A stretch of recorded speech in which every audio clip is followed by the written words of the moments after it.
एक समय की बात है, एक जादुई खेत में एक छोटा सा बीज था जिसका नाम सैम था। सैम का सपना था कि वह एक ऊंची, सुंदर सूरजमुखी बनेगा। उसके चारों ओर के बीज उसके मजाक उड़ाने लगे, कहते, तू बहुत छोटा और कमजोर है, सैम। इतनी ऊंची कैसे बढ़ेगा तू? लेकिन सैम निराश नहीं हुआ, उसे उनके शब्दों से प्रेरित हुआ। मैं दिखा दूंगा कि मैं कर सकता हूँ, वह सोचा।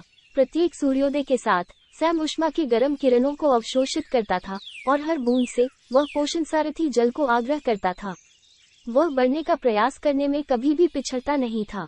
दिन बीतते बीतते हार्दिक तूफान और कठोर बवंडर का सामना करना पड़ा, लेकिन वह मजबूत और स्थिर रहा। एक दिन एक बुद्धिमान वृक्ष ने सैम की प्रेरणा को ध्यान में रखते हुए कहा, छोटे बीज, तुम्हारी साहसिकता प्रेरित करती है। खुद पर विश्वास रखो और तुम महानता को प्राप्त करोगे। सैम को एक नई प्रेरणा का अनुभव हुआ। उसने अपने आप को एक भव्य सूरजमुखी के रूप में विचार किया, हल्की हवा में हिलते हुए। आखिरकार लंबी प्रतीक्षा के बाद वह दिन आया जब सैम के पत्ते खुल गए और वह आकाश की ओर बढ़ने लगा। बढ़ते बढ़ते ऊंचा होता गया। वह एक खूबसूरत सूरजमुखी बन गया, जिससे सिद्ध हुआ कि साहस और विश्वास किसी भी मुश्किल को पार कर सकते हैं।